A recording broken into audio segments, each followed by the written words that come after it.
All right, so today we're going to talk about how men view women that they rarely see. Okay. Now, again, this is like the second video that I make that's going to be kind of toxic, but it does explain that most people are just toxic. Most people are just have a lot of unfulfilled needs, and that's why a lot of people just fall in love. If people were happy, well, they would fall in love, but not as intensely. Mm, There'll be half of the relationship, and Tinder wouldn't exist. So we're gonna be talking about that today and how to apply it in your life. And I think this is gonna be really useful because it explains a lot of the reasons why the people that don't want us, we want them, mhm. and why it could be so painful to be in love with someone that we rarely see, and why so many people prefer long distance relationships because it does produce this type of effect. Okay. And to not get too much ahead of it, it's like, you might say, who do you think loves his father more? The kid who rarely sees his father, or the kid that sees his father more? No, the one that releases the father. But truth is no, because the one that rarely sees his father feels anxiety and resents Mm. him, but he just doesn't have those intense emotions. Oh, So okay. yeah, it does seem like he does love him if you want to rate it based on feelings, but in reality, it's just an insecure attachment, an obsession, and almost a resentment when he grows up. So it's like, yeah, it is. So that's why a lot of people misunderstand what love can be, because it's like, no, the kid who has a more secure attachment loves his father more. And I'm not gonna say he doesn't love his father more, right? Huh. But it's just there's more mixed negative feelings. Okay, yeah. More mixed negative feelings. So we're going to talk about that today. And don't forget, ladies and gentlemen, check out my free audiobook that I wrote, not an AI, that has an actual person reading it. It comes with an audiobook and an ebook about how to make him chase people. Yeah, that's right. Click on the description down below where it says give me my free gift. I don't know why you guys are being so demanding here. And it's a lot of, I wrote it, people. It was in 2017. And don't forget, if you guys want to work with me one on one, go to mindfulattraction.org. You can book a 15, 10-minute call, 30-minute call, 60-minute call. It is not counseling, people. Don't tell me about how dad left you. Just tell me about what happened with the guy. Okay. The only dad I deal with is Mr. Poppy that you're dealing with. All right. So click on the description down below, or else I'm gonna close the channel. All right. So the first one is absence grows attention. When you pull back, he notices more. He pays more attention. It makes him wonder. Now, be careful, because when you're not there, it depends on the type of guy you're dealing with. Some guys, when you're not there, will think you're with another guy, Okay. right? So sometimes not seeing them is a good barometer, because you're gonna see guys mask their jealousy and possessiveness with, "I just need to know you're safe," Okay. or who you with. Let me tell you something. Most guys will not tell you who you're with when they're first getting to know you. That's Mm. just how I don't think that's how jealous guys, guys that are not jealous, don't do that. Jealous guys, or people, or men from a certain country, they're the ones that do that, actually. But the problem is that sometimes we normalize toxic behavior. Yeah, of course. You know, especially if we're hungry for love, we're gonna take whatever form of love looks intense, Okay. right? So absence grows his attention. And what do I mean by attention? Well, he just notices more details about you, right? And when you're not there, he'll think of you more. When you're there all the time, he's not going to think about you as much, which Okay, which yeah. makes just logical sense. Yeah, of course. What the fuck is this shit at? The next one is scarcity raises the value. So when he rarely sees you, you don't have to do anything to raise your value. You don't have to, and this is the truth, actually. Like, I mean, I tell women to eat well, but if you want to raise your value overnight, it's like an emotional facelift. It's just don't see them as often in the beginning. Like, if you're needy, all of a sudden you're not needy anymore when you're not there, Okay. right? It's like when people do drugs, they'll when they crave the drug, they don't think of the consequences, or the bad experiences. Okay. But once they've done the drug, that's when they start to realize, oh shit, this is really ruining my life. This is blah blah blah. Mm-hmm. But when they start craving it, they forget the bad. Okay. So it's kind of like, it's a really good way, if you fucked up, to create space, right? And manipulators understand this, right? Mm-hmm. So things that are hard to get, which usually I tell people just go slow, um, they're worth more. He treats you like a prize, and that's why a lot of the times when you're not being appreciated by guys, it's simply because you're just always there. Mm-hmm.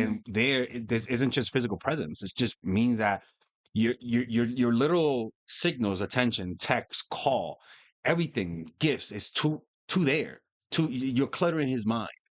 Okay. And for example, sometimes I feel like we do that because we are like really anxious, right? Yeah. Like, I really want him to like me. I really want him to be here. Hmm. So how can I avoid this? Well, it's just being generally happier. Okay. If you're not happy, you're always gonna use fantasy to escape. These things happen in your fantasy, in your mind. And usually because reality is too intense, too unhappy, that you just choose to escape. Your mind becomes a drug, right? Until you just start thinking. Naturally, a healthy person will start to, maybe when they feel reality being a little bit too intense, they might go out and work out. They might read a book to escape reality. Hmm. They might watch a good movie. But they won't do it too much. They'll just do a little bit of it. They'll hang out with their friends, but when you're isolated, you have no purpose. You don't do anything with your time. I mean, you have nothing else to do other than anything that's quick. Hmm. You know, maybe for some people it's going to play sports. Some people is helping people. Some people have a job and it helps them escape. Uh-huh. But too much of it, once again, you're recreating the same thing. You're just putting a band-aid over it. Yeah, of course. And that's why focusing on happiness. And usually happiness comes from childhood first, right? Having a good childhood, but you can't control that. Yeah. So after that is working on that childhood, seeing a therapist, not being alone, having a purpose in your life, not doing drugs. Actually, to be honest with you, having a good relationship with your family, and if it's bad, isolating yourself a little bit from the family if it's really bad. Not too much. That's the worst case scenario. Hmm. But if it's bad, then create some distance because it's triggering, Yeah, of course. or most importantly, forgiving them for the things that they've done to you. And if you can't forgive them, well, just think about how they got there. Mhm. Like always, like just think about how did they become that bitch? How did they become that asshole? How did they become that alcoholic father, that crackhead father? Like just think about how they became that, and understanding their life story will allow you to forgive them, because as children we just imagine our parents always existed. Yeah, of course. Like they've always been there. It's like now, like you were born one time, and that's what happened. Okay. Um so just general happiness, just focusing on being happy. That's pretty much what it is. The next one is mystery keeps them thinking. If you don't show everything, show them. And when I mean everything, I mean how you feel about them. Okay. His mind fills in the blanks. That's why I tell people, meet them in real life. Don't meet them online. Meeting people online, they know you like them. Okay. In real life, you meet them at work. You don't know if they like you. You don't know if they're single. You don't know if they're gay.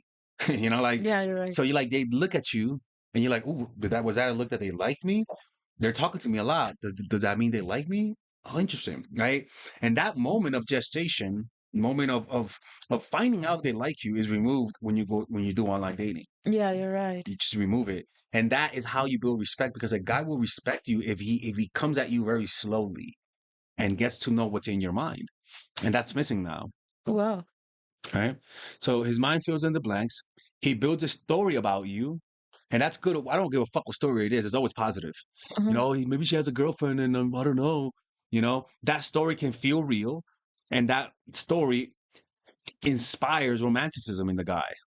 Okay, so for example, the guy can start like making fantasize Hmm. a fantasy of me, Hmm. and I should just let him go on. Yeah, but well, you interact with him, but you don't let him know everything.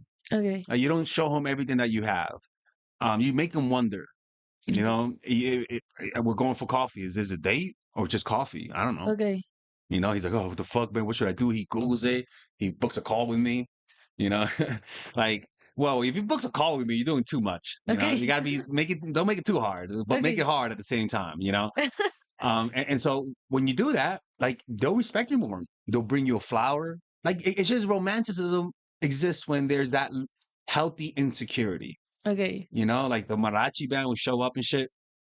So letting him chase gives him ownership. Well, what the fuck? Wait a minute. Well, ownership in a sense that he worked for you. Okay. People want what they earn. If he works for you, he invests himself. If he works for you, he'll be more invested in you. He'll be more likely to commit to you. Okay. And online dating, it just leads to less commitment. less ownership of each other, right? That investment makes it exactly. I'm not even reading this. That investment makes commitment more likely. Yeah, I mean, sometimes I read stuff and it just says it in the next one. Um, so the next one is unpredictability makes emotions much louder and more intense. The ups and downs. Oh my God, I think she likes me today. Then the next day you weren't there, you missed work, he missed you, and then the next day you talk to somebody, you say hi to Bob from fucking programming. He's like, oh, what the fuck? Does he like him? I thought she liked me.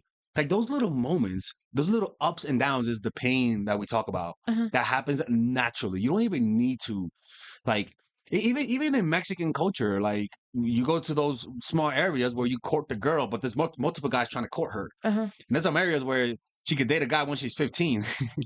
Yeah, they do Yeah. that, and like even adults, you know about that, right? Uh-huh. Yeah, Yeah. like in Chiapas, Yeah. like oh, cuando cuando tenga 15 años puede salir y conocerla. Pero you're not just you, it's just a bunch of other guys that want to get to know her. Yeah. Yeah. Of course. And it's like that creates a competition, and that creates a healthy. Well, it creates a little entitlement on that girl too, but it's still as a guy, you could only come to her with commitment Yeah. Of because course. other guys have something better to offer. Okay. Like oh, I just want to bang. Oh no, do no. The family will say no, and the other guys want commitment. They'll be more like suitable for her. You Okay. know, Yeah. so that's why that's why it's so much easier to apply this in real life. So that's why it has to be a balance, right? Like, okay, yeah, I want to go to the cafe, but uh I'm not going to tell you, this is a date or whatever. Yeah. Or like, I'm not going to tell you, I really like you from the Mm-hmm. first date. Mm-hmm. Okay. Yeah. Oh, let's just get coffee. Okay, let's do Uh-huh. that. You hang out. Oh, I gotta go after this, but thank you so much. It was fun. Uh-huh. And He's like, then what was like that? You texting it text. like, oh, I really liked it, and that's it. And Yep, yeah. yep, yep. And Okay. honestly, that's when guys start to do romantic stuff, leave you flowers just to see how you react, Uh-huh. you know? And they'll do stuff that they'll never do with a girl they meet online. Okay. Yeah, you're It's right. just they'll never do that. And it's because it's more difficult. It's harder. It's on hard mode, honestly. Like Mm-hmm. it's harder to date real life. I mean, look at you seen The Godfather? Uh-huh. Like he had Yeah. to fucking walk with her family following him. Yeah. Like that's more, but at the same time, that effort makes him like you more and appreciate you more because he liked her more than the girl that he left in America. Uh-huh. Yes. But then she died. All right, so the excitement can be mistaken for deep love. Yes, it happens. That happens a lot. Silence, then, when you're not there, when you're not as present, in that silence, humans don't like silence, right? Humans, because usually your most intrusive thoughts happen when you're alone. Okay. And usually when you like someone, the most intrusive thought is that some big black guy is gonna get your girl. Okay. Like she's gonna find someone, she's gonna get that rapper, she might hang out with that drug dealer. I don't care. Just irrational thoughts. But those thoughts are gonna be doing your dirty work. Those thoughts are gonna be helping you, Yeah, of course. because it's kind of like, yeah, maybe I am. You better work a little bit harder. And that's why when I don't know, you forgot to text the guy, all of a sudden he's like, "Oh, are you okay?" Or Yep. like, "Oh, do you want to go grab something or whatever?" Yep, yep, I don't yep. know. Oh, I wrote you a poem. Like, Mhm. they'll do something romantic in your Mhm. absence, right? So when you say less, meaning you don't you show interest, but you don't give them everything. Mhm. He projects hope and fears onto you. He might idealize you. He might try to lock that image down. So in the state of anxiety, usually it's like a party that you're excited to go to. And so you imagine the party to be really fun. Uh-huh, And you yeah. get there, it's not fun. But what happens is that if you keep imagining, he keeps imagining you when you're not there, that image of you stays and gets like hardened. Mhm. And when he sees you, he's not going to see that image. He's not going to see you. He might see that image. And that's enough for him to stay, to get to know you, and for him to actually fall in love. Because that's not really love. He's just projecting, Mhm, yeah. and enough for you to get to know him, for him to treat you well, and for you to not to like just have those bad experiences with guys that they just come and disappear, Mhm. to give you some form of control. Because, it's like, love is like it's like leaving how if you go to a cave and you leave a piece of wood, Mhm. you come back a few weeks later and this crystallize. Uh-huh. That's how love is. Okay. Where you're there, you are the piece of wood. It's no big. You're nothing special. But what happens in his mind, he starts to crystallize you. He starts to add positive traits. And that's what they do when they fall in love. That's like, yo, why do you love this person? This person, he's not cute. Well, he's my cutie. He's my ugly cutie. Or like, oh, like you wonder why some people fall in love. And you're like, I don't like this person. Well, because they're seeing something different in their mind. Yeah. You know, that, and that image is like, oh, she's so beautiful. It's just like, I don't know, bro, I don't know about that. But okay, but all right, buddy. You know, oh, she's the love of my life. And it's like, well, okay, all right. And that's true. Like, because they've created an image and it stays in their minds, you know? But sometimes they're not meant to love you, because some people are not meant to love you, actually. Some people can never love you, but they could be obsessed, but they can never love you. So what would happen is that they'll be obsessed, and as they're getting to know you, after 2 or 3 months, you realize that it doesn't go further. You know, and that's how you know that they'll never love you. They'll never give you that commitment. But they're there, and they actually like you, and they may want to continue seeing you, but they don't want a relationship.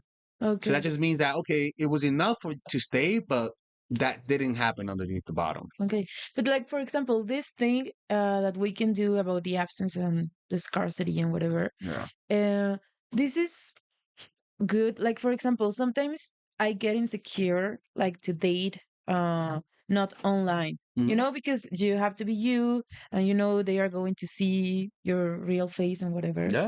So this is going to make them like me more than my looks. Yeah, of course. Yeah, totally. Well, because people don't stay. They like you because of your looks, but they usually don't stay because of your looks. They forget how you really look over time. Until they see other guys like you, and they're like, "Oh shit, I forgot she's hot." They like you because of you just become familiar to them. They start to see you as family. They start to get comfortable with you. In fact, the intensity over time goes down, and what arises is the feeling of familiarity, like family. Like that's why you become family. You know, so it's just different. But the problem is that if they're not used to feeling that feeling of familiarity, if they're used to feeling that excitement, because the excitement goes away, but then the love deepens, it's very different. Some guys never experience love. And so when it comes to that stage, it feels awkward for them. And so they leave. So that's why you got to look at their family dynamics too. If their family is crazy and they don't show love to them, I tell people, you could judge a person by their family. Yeah, of course. Like if I date a girl and her dad is a fucking mafioso, and she says, I'm not, don't worry about my dad. No, I worry about your dad. I worry about you. I know he wasn't there for you. I know he cheated on your mom. I know your mom has anger issues, depression issues. I'm assuming you do too. I'm sorry. Like it's like, it's just how it is. If a guy, his dad cheated on his mom, and that's what he saw growing up, he might cheat on you. You know, it's so that dysfunction becomes part of your life. So it's kind of like, that's one of the easiest ways just to tell how a person will be with you. So the next one is calm distance signals self-respect. In the beginning, and even in general, when they fuck up, like, yo, I need some distance. Not begging shows you have standards.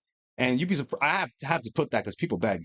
And people respect that. Respect can turn into wanting to commit. Like, that's the thing. A man wants a woman who he can respect. A manipulator wants a woman who he could abuse. So it's kind of like, if he can't respect your boundaries, if he doesn't like see that as a positive trait and doesn't take it personal, then that's a guy that's really looking for someone that's healthy. Because if a guy wants a kid with a woman, he doesn't want a crazy girl. Like he doesn't. The way he filters you is going to be different. Like, you know, like, as opposed to guys who just wants to hook up, he's gonna find your lack of respect. You're like an angel. Like, this girl's perfect. She doesn't respect herself. Yeah, of course. You know. Next one is small wins add up. Each time he reconnects, it feels like a win for him. Those wins stack up. Soon he'll want to make it official, and usually he'll want to make it official after 2 or 3 months. Any less is too fast. Any longer is too long. 2 or 3 months. So if, the first week, no. I tell people, you're not that. Nobody's that pretty. Nobody's that likable. Well, they want to love you and be with you in the first week. And nobody's that ugly that it'll take 5-6 months. Yeah, of course. Like, it just means they don't like you, and maybe they have other options, and that option didn't work, and they'll settle with you. And like I said, attachment styles matter. So that's why you could kind of tell a person's attachment style by their family. Okay. Like their family, if everyone is distant, you can assume that they're also distant. If mommy or daddy don't say I love you, you can assume he may have, lack of emotion. But sometimes also there's the rare exception where the dad wasn't there, and because of that, he might be an excellent father. Yeah. But I don't give a fuck. That's rare. So fuck it, right? I'm sorry, dude. Like you watch my Yeah. channel, just take this what I'm telling you, man. So So how long can I wait, or I don't know, it's worth waiting for to meet the family? Like, after you're in a relationship, don't okay. if you're not boyfriend and girlfriend, don't meet the family. Okay. Yeah, I remember. Yeah, that's happened before. Well, she brought her mom to the meditation thing. That wasn't bad because it was a meditation thing. Uh-huh. Yeah, it's fine. It's fine because I had an event. I was dating this girl and she was like, "Can my mom come for the meditation?" That's different than Yeah. let's go to dinner meet my mom. Yeah, yeah, of That's very course. different. So I agree. So and sometimes even meeting her sister doesn't count. Actually, Okay. it doesn't count because it's your sister. Like she might be going out. Like you know what I'm saying? Yeah, yeah. Right. Family is mom and dad or granny. Mm. Granny's the ultimate, I mean, because you're like, why are you putting your granny through multiple people? Yeah, of course. So that's different. So family doesn't mean it could be friends you can meet early, sisters and annoying brothers you can meet. You know, aunties, no, that's too much. But anything other than the old ones, Okay. the old ones. So attachment style matters. If he's anxious, distant, pursue. Distance triggers pursuit. But that don't mean it's a good thing. If he's avoidant, this may backfire. People differ, so read the room. Now the last one is doing nothing avoids pushback. Aggressive pursuing can make people pull away. Doing less sometimes gets better results. Strange but true. Like just doing less. Yeah. I mean, it's not like work where you do less, you get more money. Yeah. Nah, like with relationships, you do less, you get more out of it, Yeah, of course. right? Because they put more effort.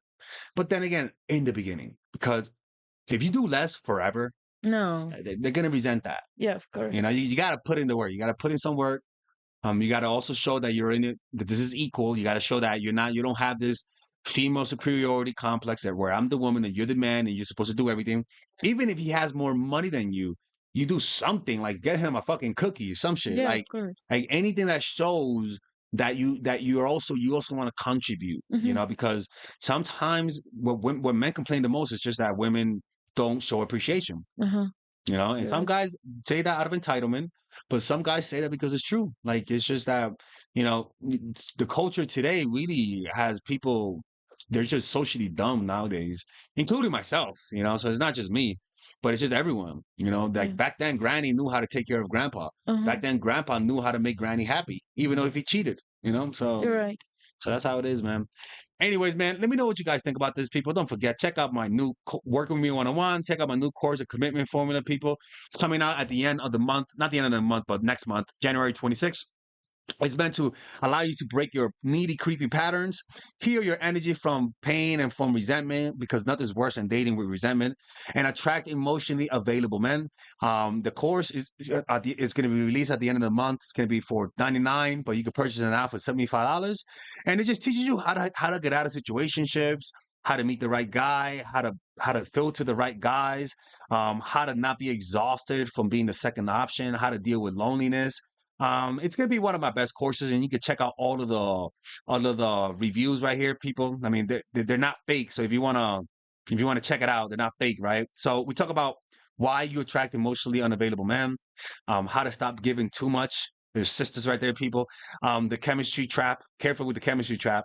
Um, how to regulate when he pulls away, how to rebuild trust after betrayal, which is pretty big because, Lord knows it sucks when somebody cheats on you, and how to rewrite your story. All of those negative thought patterns that you have are very important to break. And there's a way how to do it by, just checking it out. And if you don't like it, you could just get your money back. I'm not going to close the channel. Take it.